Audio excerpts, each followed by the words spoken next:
Ica Anissa Faradila menggelar acara buka puasa bersama anak-anak yatim dan duafa di kediamannya di kawasan Pagedangan, Tangerang.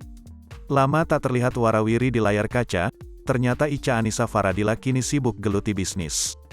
Ia bersyukur bisnisnya di bidang kesehatan dan kecantikan sukses besar. Dengan niat awal membantu suami, Ica Anissa menyebut bahwa ia memulai bisnis dari nol hingga bisa sukses seperti saat ini. "Aku memang buatnya sama suami dari nol.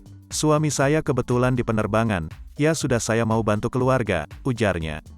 Ica Anissa mengaku memiliki kepuasan tersendiri saat bisa bekerja hingga berbagi dengan orang lain. Menurutnya, ibu rumah tangga saat ini bisa dengan mudah bekerja meskipun dari rumah saja. Kendati demikian, Ica Anissa juga menyadari kini bisnis yang serupa dengan usahanya kian banyak, tapi ia sama sekali tak merasa takut tersiingi. Menurutnya, semua orang sudah memiliki rezeki masing-masing.